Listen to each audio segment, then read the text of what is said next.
Mine's not that long, but I understand. Okay, Hey guys. Anjo, you volunteered.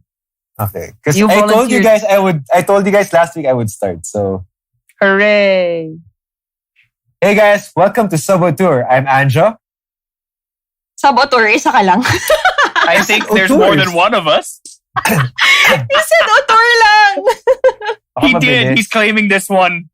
Motherfucker. I hate this. I'm never starting again. Yeah. So.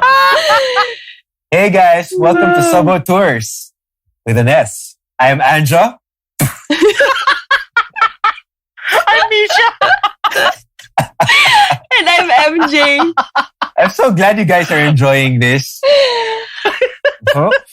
Yep. So this week we are going to talk about something lighter and something that people of all ages will probably enjoy or have probably enjoyed in their lifetimes.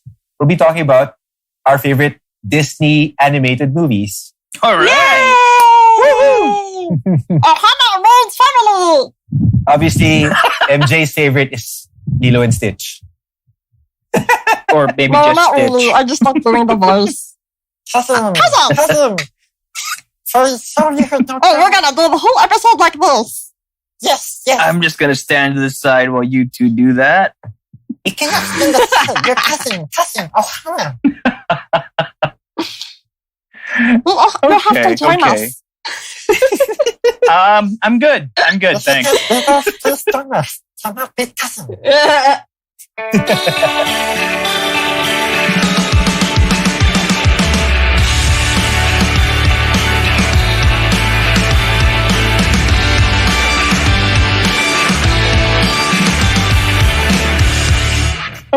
Okay. I agree with Anjo.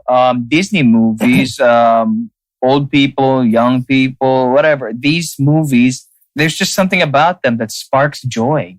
And I think that's something that you carry with you all your life, depending on when you watch them. And they've been around since forever.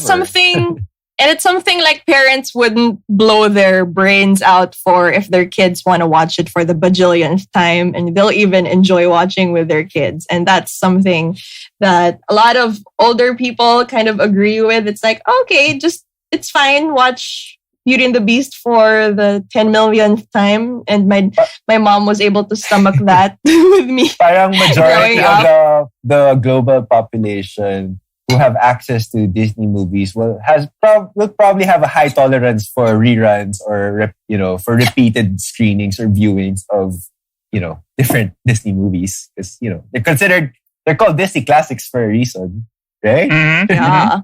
Okay, so who wants to Okay, start? so what's your favorite, Anjo? Sige, since Misha asked me. Anjo can start.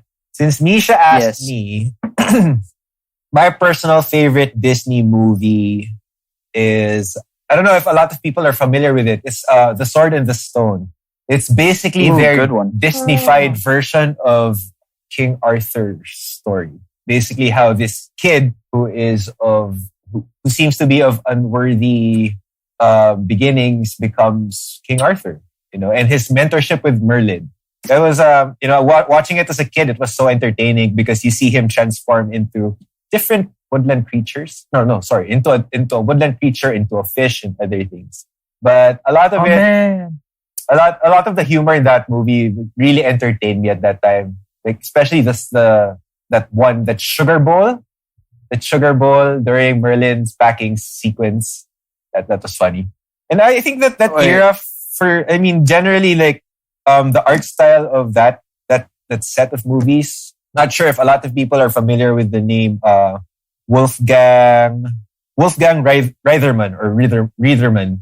So this director is responsible for the art style or the art direction of a lot of the movies from the 1960s to the 70s. So he was responsible for 101 Dalmatians, which is one of his first which was his first project as a director, as one of the directors for an animated feature of Disney. And he worked on Disney movies as a director up until the 80s for Winnie the Pooh. Some of the Winnie the Pooh films. Oh, wow. So if you consider, he was like one of the 9 old men, one of the original 9 animators of Walt Disney. Yeah, so he actually started as a sequence director for a few of the Disney features. One of the more notable movies he's worked on was Sleeping Beauty. If you notice, some of the art style of Sleeping Beauty was directly transferred to Sword in the Stone, 101 Dalmatians, up until siguro the first Rescuers movie, which was made in 1977. So I think because being a Fox visual and person, the Hound, Robin Hood. he also worked on Fox and the Hound and Robin Hood. So as a visual person, I would say Sword in the Stone as the first movie that he worked on. Sword in the Stone being the first movie that I've seen that he's actually worked on. I really enjoyed it mainly because of the visual style. A lot of the artwork, the animation style, everything from there. Aside from the humor and the music, that was what got me hooked on Disney. Sword in the Stone. I barely remember I really liked it. that one. It's funny. That was I should watch one of the it first again. ones I saw. Yeah, I mean, like, I went out of my way just to buy like a lot of the DVDs and Blu-rays just for that movie because I love that movie so much. Yeah, I think I have to rewatch it. I remember seeing it as a teeny tiny little child. And I know it's hard to believe that I was ever teeny tiny. But yeah, I barely remember it. So if you... that was kind of also the era which I kind of forgot, or I was too young to really understand or end up liking. So that's definitely the era I should look back on, like what Anjo was saying, like the whole Sword in the Stone, Fox and the Hound, that by that kind of art style, those were the ones that I barely got to like process. So definitely rewatching them when I get the chance. Because everybody remembers the princesses, diba? And everybody remembers, I mean, like, Disney princesses, it's another franchise in itself. Pero like, nobody will remember like 101 Dalmatians except for the older kids, like us. I just called yourself old. Weirdo. I said kids. No, I said kids. Sure. Still older. I'll just remind the two of you guys that amongst the three of us, I am the youngest one. No, you're not. I am. What? No. We'll talk about this off. Out. We'll talk about this off the air. I think what you were talking about, how about that period of Disney movies, like from the early 60s until the 70s and even a little bit of the early 80s.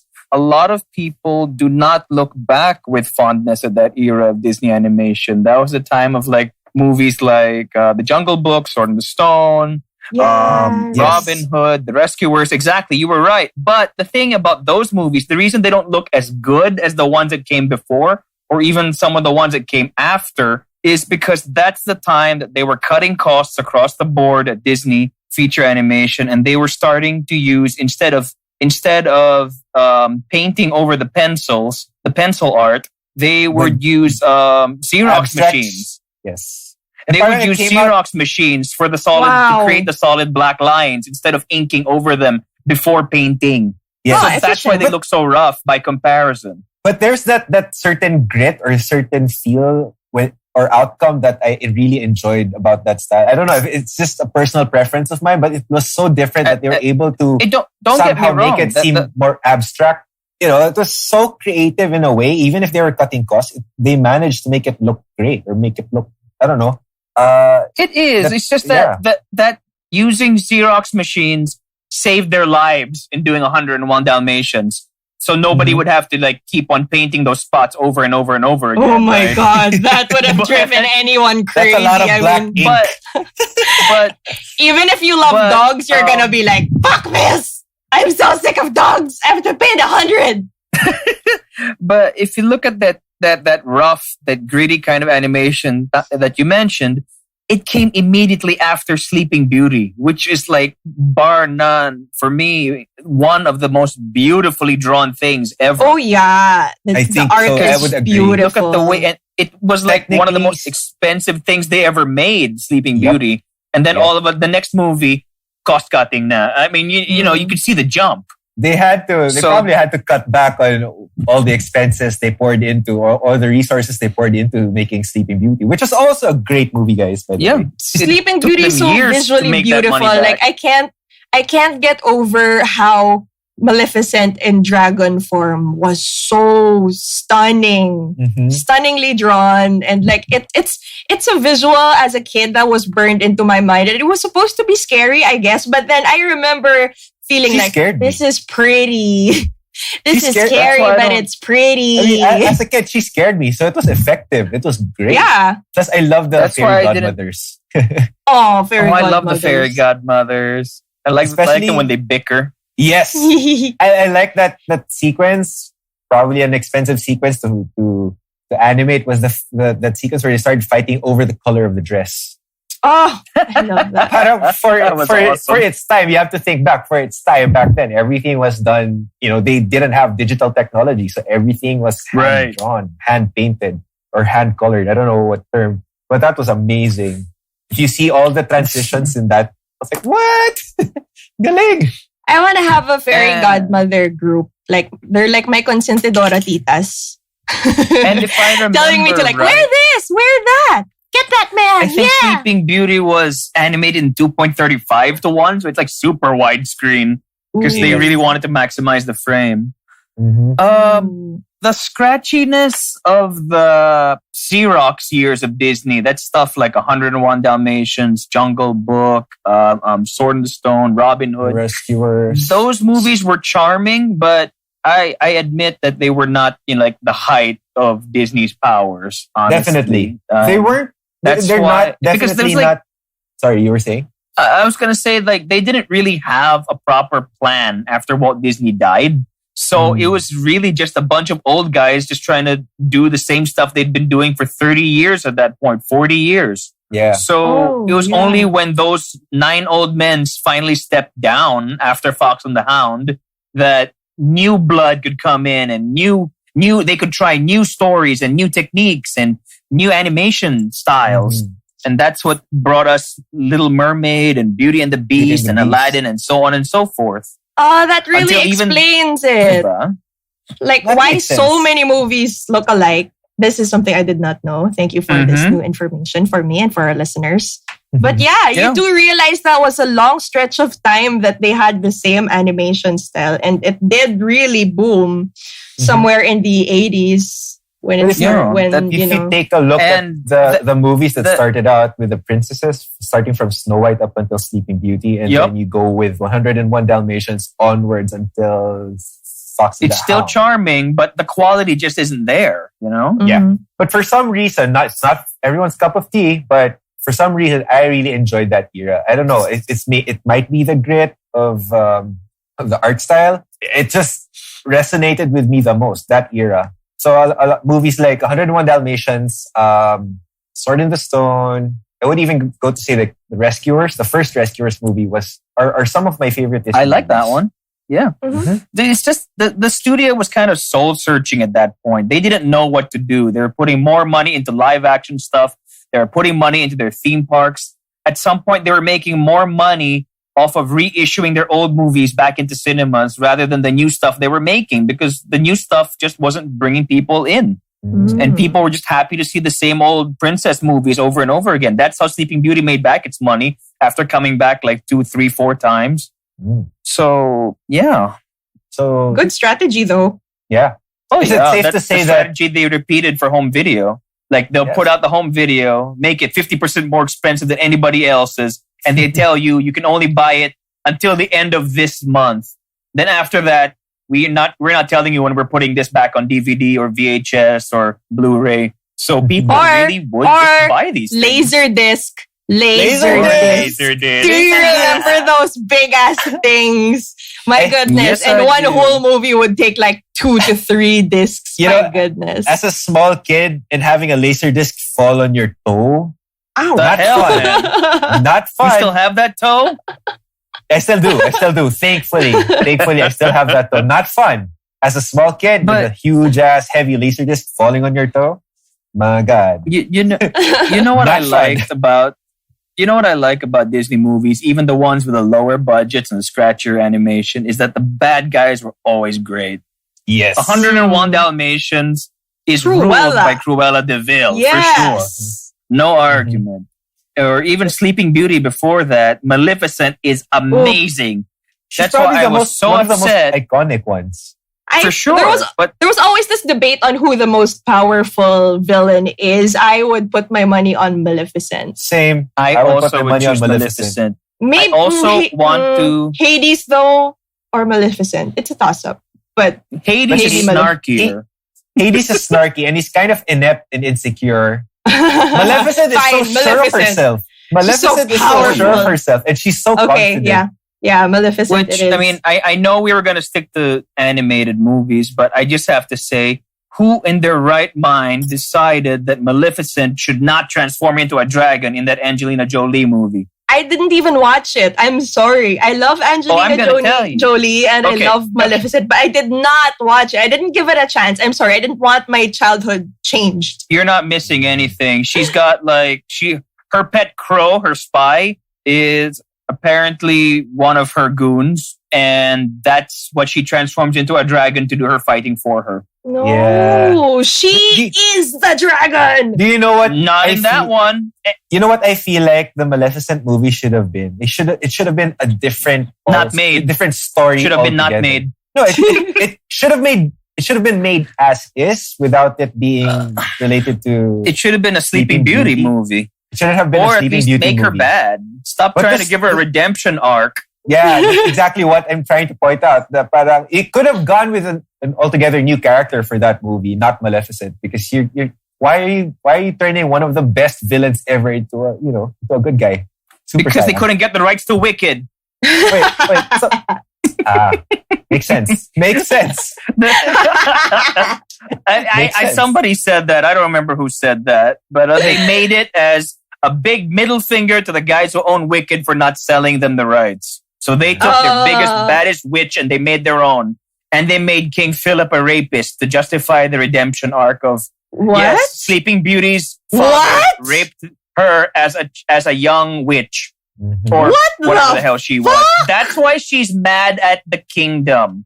She was justified. She's a tragic figure. And now she's the good guy and now she's got a sequel. That's why I said this story or the story to Maleficent should have been a different movie altogether, not a Sleeping Beauty movie at all. If they were going to go that dark, it should have been completely different. If they were going to go that dark, I would have rather seen a movie version of Anne Rice's R-rated Sleeping Beauty, The Claiming of Sleeping Beauty, that whole series. Yes. I would rather see that. But as an adult, not for the kids, obviously. But then if there was another version, I'd want to watch. And if it involves rape anyway, which is bad. Okay, I'm never watching. It wasn't straight up rape. It was more like what did he do? He cut her wings off or something? It was a symbolic version of what rape is. Right. But anyway, guys, let's stop talking about why are we going dark again? Okay, sorry. It's such a dark topic, Isha. What's your favorite Disney movie? This was meant to be light. No, but I was going to ask, since Nisha knew so much about Sleeping Beauty, would it be safe to say that Sleeping Beauty is your favorite animated Disney movie? Is it?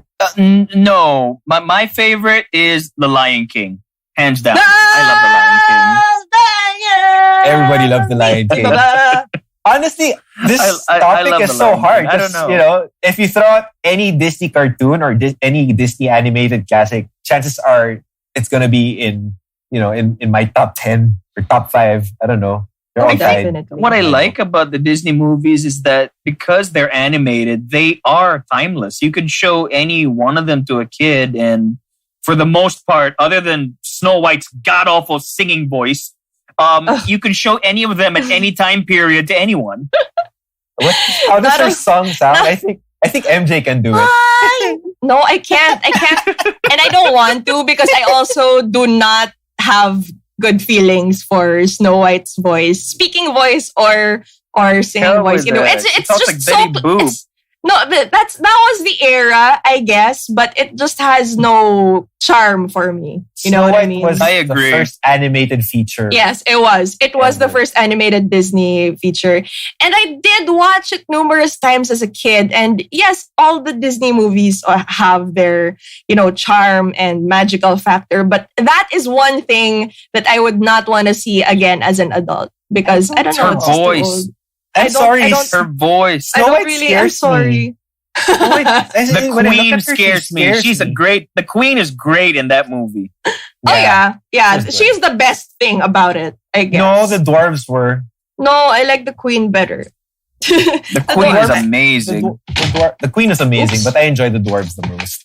That's the way. Like she straight up told her guy to cut out her stepdaughter's heart. I mean, that's cold. Yeah. Stone cold bitch right there. And he couldn't do it. He killed him instead. He killed the boar instead. Right? Did any of these movies he killed the boar? Scare you? He did. He killed the boar and put the boar's heart in the box, to which he showed the queen, and she fell for it. Yes. All right. Until she found out eventually. Right. Anyway, we digress. Going back to Simba, this kingdom. Misha. Simba. What do I love about the Lion King? I don't know. It's one of the first ones that I saw with my family, and at the time we were living in a country where English media was hard to get a hold of. So our movie nights were precious, and that was one of my favorite ones, to be perfectly honest. And I didn't cry my eyes out at Mufasa the way everybody, most people say. I still cry to this day. I cry more now. I cry more now as an adult. My goodness. I cry more now as an adult when I watch that scene, but I don't think I cried during watching it as a kid. I cried every single time. I'm pretty sure I was singing Hakuna Matata for like 6 months after that. Same. Of course. I love Pumbaa. And to this day, I will stand by the Circle of Life opening and put that against any animated sequence that you put in front of me. God, honestly, it's so I would put that up against anything. They shouldn't have done a live action. Quote unquote live action. Quote unquote. I feel like they shouldn't have done that, because what was the point? They almost copied it shot per shot anyway. Exactly. I mean, like, if you were just going to do that, well, what the hell? Even at least the Jungle Book and Aladdin tried to do new things. The Jungle Book remake was good. In fact, the worst parts of the Aladdin remake were the parts that they tried to do exactly the same. Yeah. As the old one. I mean, I liked it that they turned it into Magical Hitch. Magical Hitch. I thought it was more of the Prince of Bel-Air and in Arabia. The Prince of Bel-Air was better than Prince Ali in that movie. Basta Will Smith. But it was fun. I actually enjoyed Will Smith as the genie, though. I was underwhelmed by the live action Lion King. And I was so upset that they turned Be Prepared into a spoken word number. Oh yeah, spoken word. I was so upset. So upset. And where are my goose-stepping Nazi hyenas? Not that Nazis are good, but the symbolism, the imagery, you killed the whole point of the sequence. Yeah. I know. The only redeeming factor about the remake was James Earl Jones reprising his role as Mufasa. Still Mufasa. But nobody else can be Mufasa. But he sounded bored. Maybe he's like, this again. Same lines. Like, I read this stuff 20 years ago. Now I'm reading it again. He's saying Simba again. Simba, remember. This is CNN. But yes. Yes, exactly. They actually couldn't have, they probably should have just, taken his audio recordings back then and just reused it. Just put his name in it. They could have just done that. That actually could have happened. Yep. And don't get me wrong. I love Frack. What's the name of the bad guy in Serenity? Anjo, help me out here. What's his name? 12 Years a Slave guy. He was Scar, and he was completely underwhelming. Jonathan because Irons. I just love listening. I can't pronounce his name. Listening to Jeremy Irons. Jeremy Irons is like one of my favorite bad guys. No, he wasn't. He wasn't Scar in the live action. He was Scar in the original. Oh, I was thinking the he was action, perfect. I like that lazy drawl he had when he was speaking in the original movie. Yes, and he sounded like such a bitch, and he was so over everything. Especially when Simba would excitedly talk about like, "Oh, Dad says I'm the next king." He's like, "Oh, delightful." But I don't know, like this new guy, She We would can't tell, call him 12 That's- years yeah, old. that- That's a better thing to call him. He's who I was thinking about. Like, I can't pronounce his name right. I'm so she would sorry. tell Serenity guy. I'm sorry, I can't pronounce his name. Good actor though, good actor, but Great actor. Amazing actor. Great Lousy actor. Scar. Great Yes. but I just couldn't get behind him as Scar. I don't know. Jeremy Irons will forever be my Scar. Like, thus I agree. Scar. And I'm sorry, Beyonce can do everything, anything, but this kind of Beyonce proved is me a wrong. queen, but Nevi Campbell. She is a queen, but I'm sorry. As Nala, I wasn't so convinced. She didn't even do the do me face. She had the lazy drawl though. She had the lazy drawl. Do me face. She had the lazy My drawl in the girlfriend line. calls it her come hither look. I'm like, that look is way beyond come hither. But to be fair, Donald like Glover Simba knew what he was getting. Okay. Donald Glover was okay. okay as Simba. I think I'm ang dami so niya lang upset they kulot did- sa singing voice niya. He was But- R&Bing it. If you know what I mean. I don't mind the Yes. singing so much, but who the hell decided to stage Can You Feel the Love Tonight in broad daylight? Exactly. That's true. That Yep. is true. Yeah. Why I did they do totally that? forgot about that. I just remember that now. Okay. And there are like nuances that are lost. Like when Simba tells his uncle Scar, "Now you are so weird," and Jeremy Irons as Scar says, "You have no idea." That was a reference to one of his past roles. In the down to the line delivery. Exactly that line. You have no idea. Aw. He was referring to himself in Reversal of Fortune, another movie. And this new movie, because they have no idea maybe of the context of the history of the line, there's no energy behind it. He just says it. He's like, "Oh, you have no idea. Whatever." But it was just, no, that's not how you say that. You say it like Jeremy Irons. Again, I think- lazy drawl. Turning it into quote unquote live action, even though it was still animated, a lot of the magic was lost. Yes. Especially in I Just Can't Wait to Be King, where all the animals were like dancing with Simba, colorful backgrounds and whatever, and like dancing and singing and big formations, and like it was just like blah during the live action. Yeah, I think I expected too much from the remake. Like the cartoon version actually has more emotional pull. Like Mufasa's death hit me harder. Rewatching the original rather than watching it again. Like, oh, it's like watching Nat Geo. That's true. Then With Childish Gambino. then you hear the fierce lion plummeting into his death. It's like, oh, okay. Oh no. Oops. It's like, see David Attenborough. I can almost hear David Attenborough narrating the entire sequence. Like, And then you'd see a cameo of the little Bear Grylls in the side, like sneaking.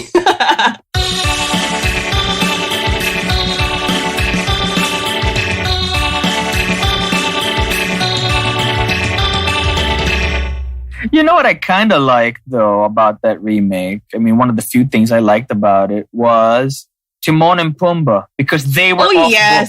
They were not just reading the old lines. Yes. They were their own characters. And casting. Although Seth Rogen as Seth Rogen.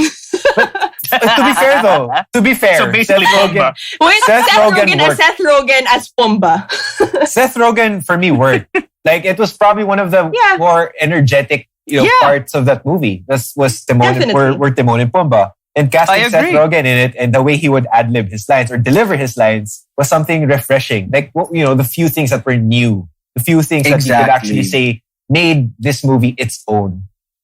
I agree. Was one of the few things. So I guess Scar's hair wasn't fun though.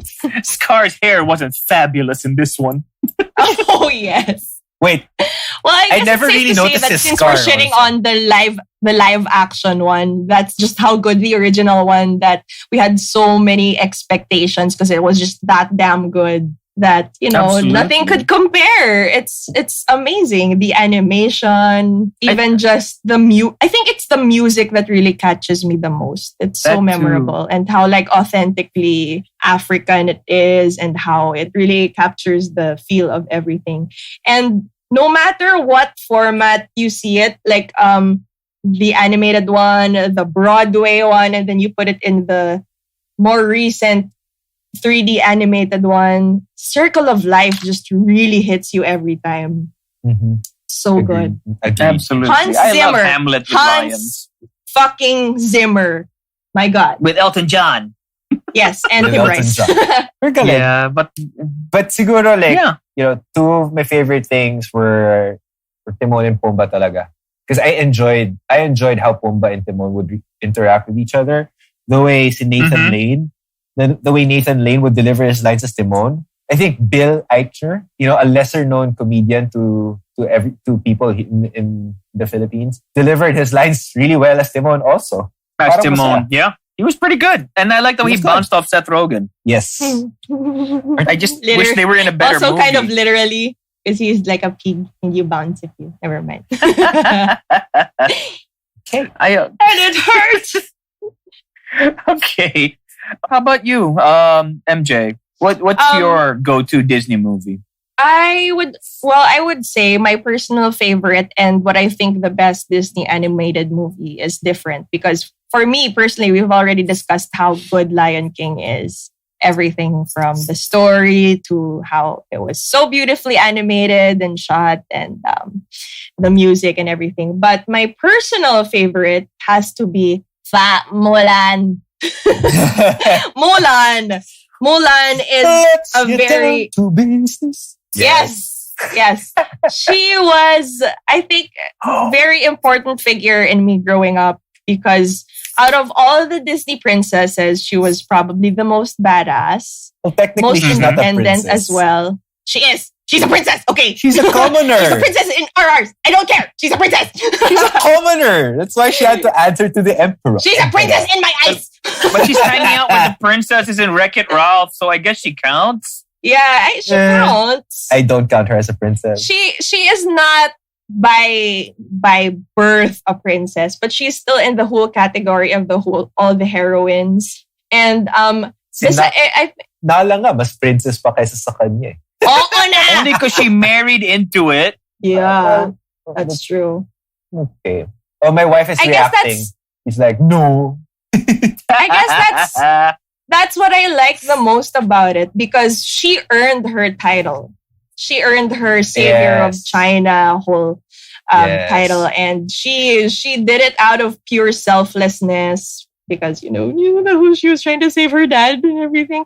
But yeah, the latter Disney films around the 90s had more headstrong princesses. Like you had Pocahontas, you had Jasmine. Ariel, I have a bone to pick with Ariel, but we'll get to that later. I'm excited for that. It was really Mulan who was just like her own person, and she just really earned every single part of like recognition that she got, and broke she every rule, which is I think the appeal. Right? She was awesome. She kicked was ass. Awesome.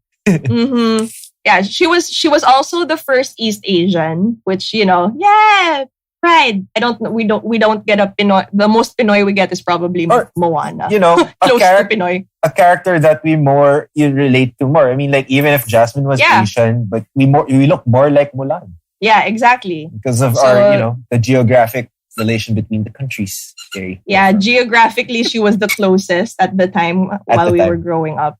And she was just so badass. And of course, who does not love I'll Make a Man Out of You be in their gym playlist? Absolutely. I swear to God, it is a staple in every gym playlist because it just hypes you up. And the irony of Mulan actually being a woman in the army is like, haha, you can't make a man out of me, but okay. I'm actually more a man than all of you. I actually stand by the fact that you haven't lived until you've watched Jackie Chan's version. Because he did the Mandarin version of that song, and there's a music video, and it's amazing. Does he do stunts? I remember this. He works with a quarterstaff. I remember this. I'm going I to have go. mixed feelings about it. No, it was also cool because Lea Salonga again reprised the singing role for another Disney princess. Oh, yes. Right. Yes, she did. Actual Pinoy pride. With that scene with the most amazing makeup remover in the world. I know! Like, One what swipe. is in that sleeve? How many Something I layers of swear makeup I never is that? noticed in my life until my girlfriend pointed it out. And knowing what I know about makeup now, I don't want to go into it. Yeah, that's pretty awesome. That's pretty amazing. Is there like micellar water in that sleeve? My goodness, how easy was it for her to remove? I also think like Mulan has one of the best balances of humor in music and drama at the same time. Because adding in Eddie Murphy into the cast, and the characters that they wrote, the support characters that they wrote. The dragon in the room. Dishonor on you. Dishonor on your cow. No, not even. Like even Yao, and Po. Oh, I love them. Those three guys that she was in camp with, her comrades. They were also really funny. I love them. They're so lovable. Yeah, even the recruiter. And even if they were like, okay, yes, we're manly men and we're in the army. And when they found out that Mulan was actually a woman, they weren't all... They weren't assholes about it. Yeah. And they didn't make her gender matter. Because like to them, she's their buddy, Ping, only with boobs. And she totally kicked all their butts in all the training exercises. Exactly. Yep. She was the first one to get that arrow. Yeah. She totally climbed that pole. And I liked how... She earned their respect. I liked how that was a subtle nod to like, not everything can be done with strength. Like how she did it was alluded to, to her wit, her intellect, her creativity, right? She used the weights to actually help her, not weigh her down, which was pretty cool. And I also love how the story unfolded. Like it started with her family wanting her to go to the matchmaker and, get married, have a family like a traditional Chinese woman. But she broke all the rules. Right. She knew that it wasn't in her to be like a housewife because she's adventurous and she's, a tomboy. She likes riding horses and maybe like, sword play. Eventually, she was one of the first few characters Disney created to break stereotypes. Yes. Which was really groundbreaking at that time for 1998. I think this is where they went full force. Na parang, okay, just defy everything as long as, this is where you belong. Because they kind of tried it with Jasmine, like we said earlier, diba? And she was like, she didn't want to marry off to another prince because, she wants to fall in love before getting married. Or there was also Pocahontas, I guess. But this is where, it was most successful for me. They really tried in the 90s to make the princesses more independent. But Mulan took it home for me. Yes. We'll get to the Jasmine part later, guys, because prior to recording, we were talking about Jasmine. Oh, right. But this was before we recorded. Sorry. I need to ask though, what can you say about that movie that's coming out, the live action remake of Mulan, it being your favorite? I'm torn because of course I would love to see another version of my favorite story up on the screen. But at the same time, all the controversy surrounding it, especially with the lead actress, having very, very different political beliefs as I do. In being vocal about it. Yeah. And being so... I don't know. I kind of want to boycott it. But at the same time, it's like... I don't know. I mean, like, if you're going to remake Mulan without the songs, like what you did with your remakes, parang don't do it at all, I guess. Parang, I think I'll just see the other non-Disney live-action Mulans if that's the direction they're going with anyway. I'll just watch the Zhao Wei one. Yeah, it looks like they're trying to make a big historical epic and try and save face, I guess, because, China hates the animated movie. But the one thing I'm excited for are the action sequences because, loving martial art, growing up with martial arts movies, I guess that's what I'm excited for. Probably the only thing I'm excited for the remake. I don't know. I don't. Yeah, I'm torn too because yeah, you're all out of faith. This again, we're back, and we're back to Natalie Imbruglia. Wait, but I mean, I want to see this movie, but on the other hand, I don't want to support it, given the political leanings of some of the people in the cast and all that sort of thing. People who are using their positions to say things that they normally probably wouldn't even get away with under normal circumstances, but there they are. Yeah. But at the end of the day, what I think my main concern is, I don't know if I want to see another Disney remake, live action remake, because true. Their record's been really crap. Sorry, the Lion King. The only good one was Cinderella for me. So I'll call Jungle Book is my favorite remake. Jungle Book was I nice. haven't seen Jungle Book yet. The Jungle Book I would remake say was Cinderella good. for me. Casting Christopher Walken and Bill Murray was just genius. I was just about to say Christopher Walken as King Louis was probably a great choice. Even Scarlett, I was so upset they left his song for the end credits, man. Huh? I was upset they left King Louis' song for the end credits because Christopher Walken, any excuse to see him sing and dance. Yeah. Any excuse. Any excuse to watch him, any excuse to hear him deliver his lines. Oh yes. I love Christopher Walken. And then they made Boss Monkey like a gangster. I'm like, this is perfect. Yep. I mean, even casting Scarlett Johansson as Ka worked. Ooh, I like that. That was an interesting choice, casting decision on their end, but it made it work, Yeah, because 2D Ka was voiced by the guy who did Winnie the Pooh in the 60s, and then now it's Scarlett Johansson. Oh, that's a jump. Mm-hmm. And I like how the sultriness of her delivering her lines kind of gave reason or gave life to that hypnotic power that Ka had over Mowgli. Oh darn! It's not on Netflix. I think also it's because I guess we'll have to wait for Disney Plus. I guess we will. I wonder when that's going to happen.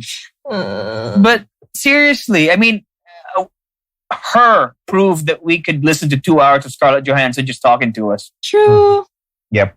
So I had no issues with her as a man-eating serpent. Boa constrictor. Actually, she would. That role reminded me of her role in that sci-fi horror movie. Underneath the Skin. Yeah. But that was messed up. That was so messed up. Yeah, I like that movie though. But anyway, we're talking about Disney, not that messed up movie.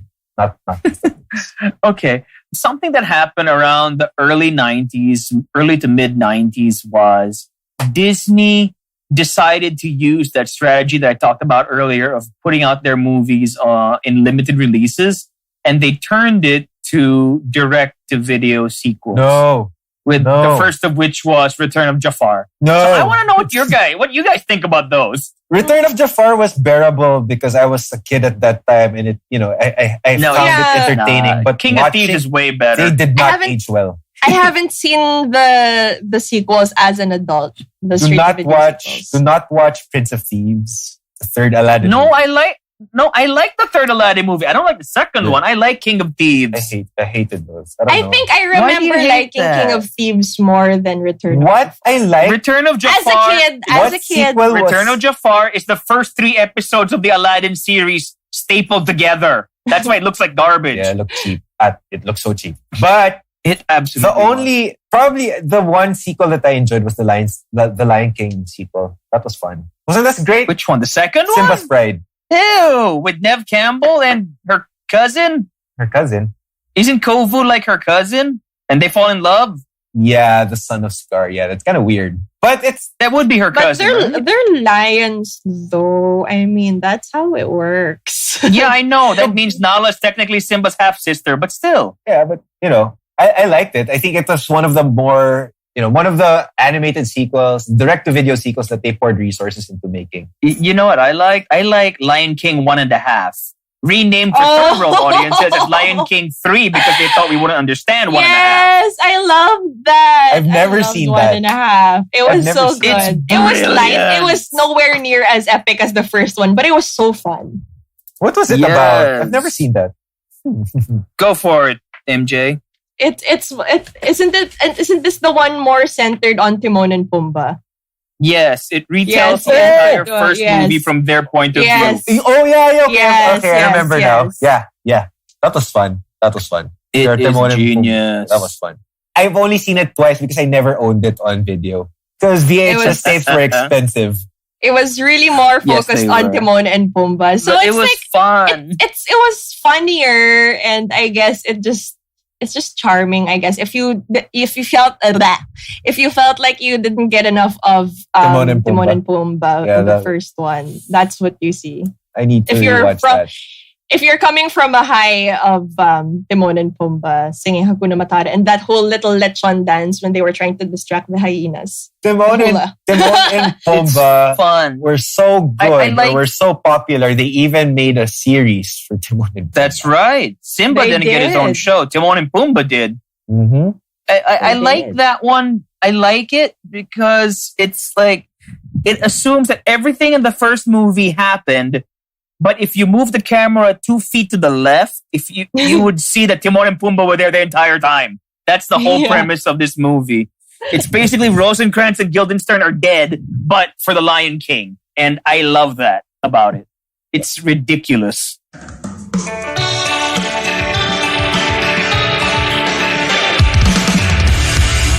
Oh, I just thought of another movie that I really enjoyed as a kid. Go for And it. it involves jungles and wildlife. I enjoyed Tarzan. What? Oh, I yeah, like I Tarzan. did. I like Tarzan's Tarzan cool. too. Tarzan was so much fun. Tarzan was cool. And as a Phil It Collins was- fan, Oh yes. my God, the songs were amazing. I like Tarzan. I mean, how could- that is so underrated. It was so It is amazing. underrated. It Very was. underrated. It is. It was so amazing how they made swinging through jungle look so cool. It was They so made it surfing, cool. tree surfing. The influence they did just to animate for the movements that he was doing while he was swinging along or traversing the jungles was actually watching skateboarders and snowboarders and surfers Awesome. Yes, and getting their that's so movements cool. to translate onto surfing or sliding through tree trunks, moss covered tree trunks or branches. That was Sorry. great. That was really great. Tarzan was fun. And, The soundtrack was amazing as well. Mm-hmm. Getting Phil Collins to compose and write I the songs. think that was genius. that was like one of the towards the end of that quote unquote golden age renaissance of Disney movies that started with The Little Mermaid because they started to run out of gas at some point. I Yeah, think they Lilo did. and I think Stitch was the one. It's the last. Oh, that was good. That was But very that was good. good I too. love that. Oh, Stitch. This is my favorite character. This is my cousin. This is Ohana. And then there were two of them. Good God. You really have to learn the voice so the three of us can do it. No, I don't. I really don't. Come on, Michelle, let's do it. Come on. I think I could live my entire life happily without doing that voice. You're completely missing out. You're completely missing Oh, no. And it's one step away from Smiggle. That's a different episode. All roads go back to Lord of the Rings. Yeah, and I think it went downhill. Like after Lilo and Stitch, what was next? It was I think it was Home on the Atlantis? Range. Atlantis was I good. liked Atlantis. Atlantis was but fun. Even if it was so underrated. But I don't know if it was a marketing issue or people just got. It was good. It was good, but okay. alam mo yung that's where the steam was. Treasure kind of It was Planet, basically an Treasure animated Planet. version of Stargate. Treasure Planet, Atlantis, and Princess and the Frog didn't do well in the box office because they came after Toy Story. 3D I animation. think that's a cop-out. I think that's a Probably. cop-out. Because that's what Disney Studios said to justify shutting down the animation division for a while. I have a That's the confession. excuse they What is used. your They said that confession? everybody wants to see 3D. But, I think that if you tell a good story, it doesn't matter whether it's 2D or 3D. That's why you can still watch the old Disney movies, except for Snow White. That's true. And they're still good. Except for Snow White. What was this? Anyway, what was your confession? I haven't seen Princess and the Frog, and I have no plans of seeing it. I haven't seen it. It's not bad. I haven't seen it. You guys? Really? I have a fear of frogs. It's a phobia. I can't. I mean, it's animated and they're cute. I've heard the songs though. I think it's a good concept, and I love how it's set in New Orleans, and I love it. I love the whole charm of that place, but frogs, I can't. I'm sorry, I just can't. So I'm that one person. If you tell me you have to kiss this frog to be with the love of your life, and he's gonna turn into a prince, I'm staying single. Fuck y'all.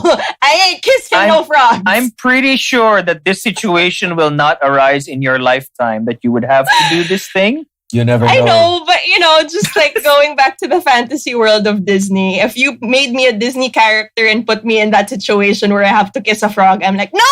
Bye. No thanks. I'll stay single. Thank you very much. But to be fair, like, just I know it's cartoons, but just like the thought of a lot of them, it's very unsettling to me. But that's just me. I'm sure it was good. It's just me. It was good. It wasn't great, but it was good. It's good. The thing certainly about, better than Snow White. My God, the thing so much about hate for Snow White. It's just her singing voice and her speaking voice. I can't get over her voice. That's it. It's so high. It's otherwise, like she's I'm inhaling okay with helium. Snow White. Dude, like she's inhaling helium the whole time. Good God, stop wishing. But I'm wishing. And like, if I was the prince and I heard that voice from over the wall, I would keep riding my horse. I would just keep going. I would not stop to see what's making that horrible noise. Oh. Hey, it's a product. Let's just say it's a product of its time, but it just did not age well. Probably. That's true. It was a hit for its time. Yeah, During it its was time. yes, but now modern audiences are like, shut the fuck up, girl. Like, I'm not even gonna limit myself, since we're talking about Disney animated output. The collection of shorts that were made back in the day during like the 60s, the 70s, those short Chip and Dale, Donald Duck, Mickey Mouse cartoons, like the ones you see. I think it's more like the 50s and the 40s, man. 50s and 40s, yeah, including Steamboat Willie. Yeah. Those were fun to watch for me. Steamboat Willie. Yep. Which was, I think, the first animated short done ever by Disney. With sound. No, it wasn't their first. It was the first with sound. Yeah. Yes. It was like Mickey's third, and it was their first with sound. Yep. Amazing how you know this. I'm sorry. I love this so much stuff. We studied that so for film history trivia. Before. Oh, really? Yeah, I just forgot. Oh. That's why it broke my heart when when they did run out of gas in the late 90s, early 2000s, and they just had to stop. No matter what generation you talk to, I'm willing to bet they'll say that Disney has been a big part of their them growing up, because they've been there since the 40s. Yeah, absolutely. And I'm glad that they found their groove again, even if they had to turn to 3D movies. I was heartbroken by the fact that when Enchanted came out, the animated sequences weren't even done by Walt Disney Studios because they didn't even have a feature animation division anymore. Oh, that's sad. That's really right. sad. They had to outsource it until they started doing 3D stuff with Bolt and Chicken Little, which were not that great. Yeah. But then when they bought Pixar, Pixar's president, John Lasseter. What was the movie you mentioned before Chicken Little? Bolt, the one with John Travolta as a dog, a superhero dog. What's that? The one did the doggy. I actually liked it, but it wasn't. I mean, great. it was okay. It wasn't great. It was okay. Chicken Little was meh. I didn't like Chicken Little.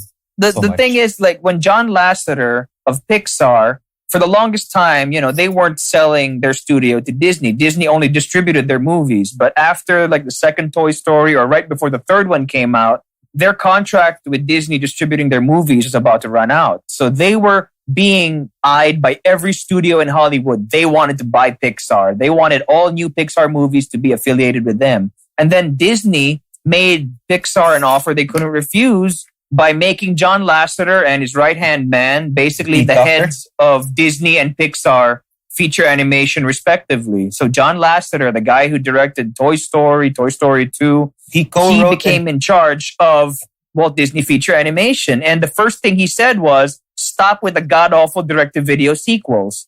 And he made them rethink. That was a good call. He made them rethink what kind of stories they wanted to tell, regardless of whether or not the output would be in 2D or 3D and whatever. And I think the results speak for themselves. Stuff like Tangled and Moana and Frozen, and even Wreck-It Ralph. I mean, they have a heart that was missing for years. About Brave. Yeah, that's no, but that's Pixar. That's Pixar's side. I'm talking about the Disney side. Disney Brave doesn't make 2D movies anymore. Yeah, that's Pixar, right? But it's hard to tell now, I think. And in fact, sometimes like the Disney side is actually more successful in doing that kind of thing now than the Pixar side. I'm looking at you, Cars 2, but you know, stuff like that. But at the end of the day, like I said, I don't care if it's 2D, if it's 3D. Say what you will about the Cars franchise. The story is what sells it. I like 1 and 3. 2 is 1 like... and 3. 3 was amazing. 1 and 3. I love that it was about getting old and accepting it. Yep. And I haven't accepted it yet, but I like the idea. I didn't say you were old. Like that. I just didn't like that they made planes. Planes was... Yeah. Well, Planes is along the lines of Cars 2. That's like the closest that they've ever gotten to a direct-to-video sequel, and I hate them so much. It's like... Did we need They didn't just make planes. They made Planes 2, Fire Rescue or something. I don't know. I know. So bad. It was so bad. Well, I guess they did it for the merch, the toys. Well, that's definitely true. The toys. The toys. That's true. I like collecting the Cars diecast toys. But say what you will about the Pixar sequels. Once upon a time, they stood up to the House of Mouse back when Disney didn't own them. And they said, hell no, we're not going to make a quick, cheapy Toy Story 2. We're going to do it our way. We're going to do it properly, or we're not going to do it at all. And they made an amazing sequel. Yeah. I like how they alluded to bigger franchises at that time, like Star Wars. It's just that right now, Pixar, I don't think, has much say in the matter anymore on what sequels get made. Because let's face it, their biggest cheerleader over the Disney side, John Lasseter, he's gone. He's gone because of his inappropriate touching of people over the years. And on the Pixar side, a lot of the original brain trust is now doing other things. Like they're doing Mission Impossible, they're doing Tomorrowland, they're doing live action movies. So Pixar isn't what it used to be, but I'm hoping that they get their groove back with this new movie, that Jamie Foxx movie, Soul. Because Inside Out was pretty good. Inside Out was pretty good. Yes. I like that. I'm so excited. Inside Out was so deep. I have high hopes for Soul, right? I mean, Finding Dory was just okay. It was okay. I missed the turtles. the only reason that, I mean, the reason I bring up Pixar... The reason I'm talking about Pixar, sorry, I know it's a Disney episode, is because for a lot of the time when Disney was lost after their heyday in the late 80s to the early 2000s, Pixar was there to make the kinds of movies that Disney used to make. And I miss that. They had heart. They had, they really knew how to, form a good story. Yes. And really tug at your heartstrings. I don't need any more live action remakes, please. Can we just go back to watching the can we go back to watching the animated ones? Yeah. I guess we could, absolutely. I mean, technically the not Pixar, remakes, not sequels.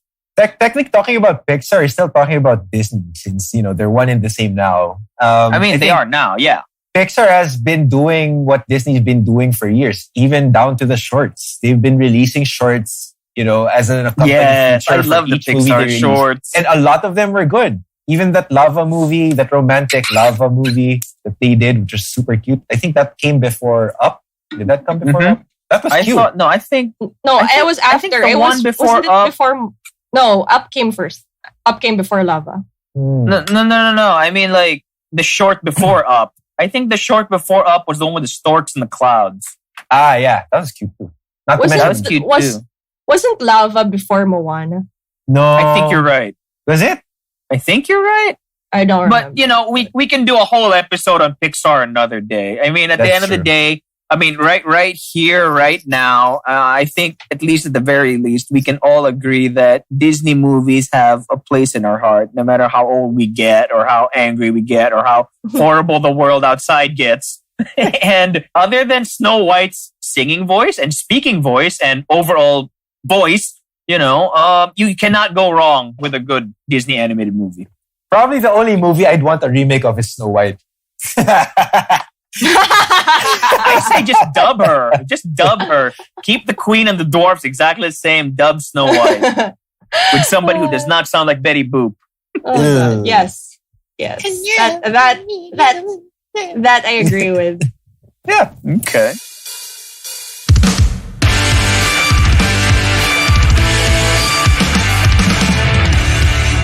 So I guess it's safe to say that if we were to call any golden era of Disney animated movies, it would probably be 80s to 90s maybe, or what most of us grew up with. Although we also would like to, but we also can acknowledge how good the earlier works were, besides Snow White. I would say basta 2D animated Disney, I guess you can't go wrong with it. I would say na parang golden age would probably be the Disney princess era up until Sleeping Beauty. Pero no matter which generation or which era of Disney, be it the dark Xerox copy age of Disney, I would say, going back to what Misha would say, everybody will find a place for Disney in their hearts. Regardless of what's your favorite or what you hated, you will still find a place for it in your heart and you will still watch it. Yes. So there. Absolutely. Disney is a different culture all in itself. So there. Yeah. Damn straight. This episode did make me feel a lot lighter. Anjo. Right. Anjo. I'm wishing. Fuck, Misha. We could have ended it there. Why? Oh, God. And that's been another episode of Sub-Auteurs. I'm wishing for the one let us know what your favorite Disney movies are that are not Snow White. And we'll see what happens. In the meantime, I'm Misha. I'm MJ. And I'm Anjo. We'll see you next week. Goodbye. Bye. So long. Farewell. That's not a Disney song. Well, okay, fine. No, I just wanted to say that. Okay, what's a good they own goodbye Fox, song in Disney? so maybe it is a Disney song now. Does that count as a Disney song now? The circle of love. And it moves a soul. How about Can You Feel the Love Today in the daytime? No. Gabi na.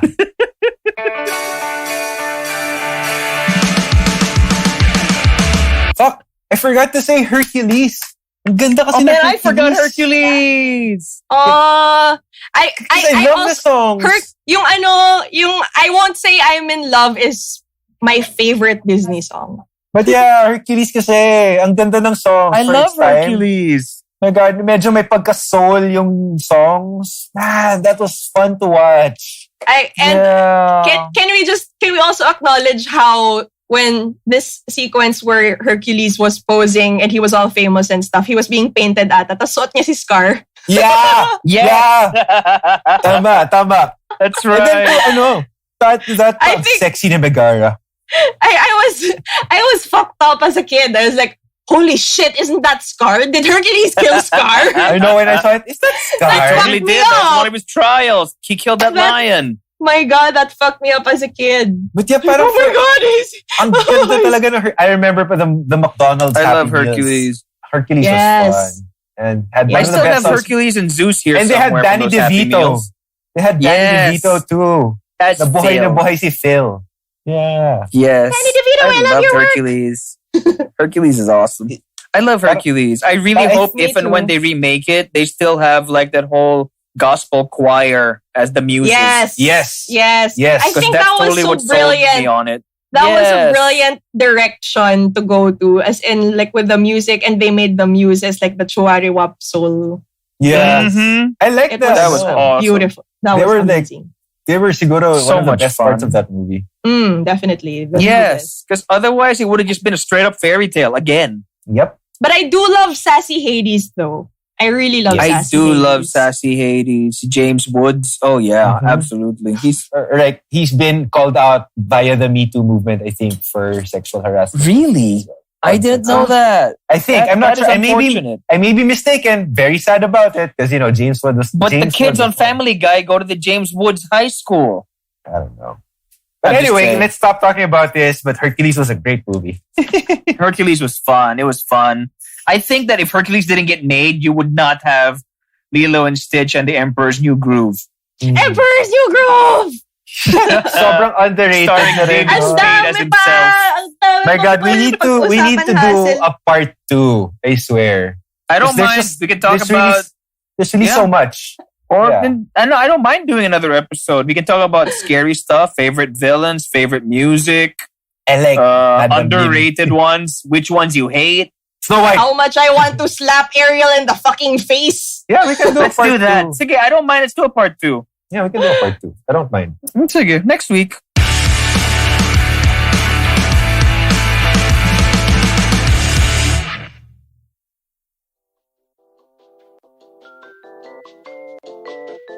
Sub-Auteurs is a movie review podcast by a DJ, writer, and a filmmaker. Sub-Auteurs is produced, recorded, and distributed by Big Baby Studios.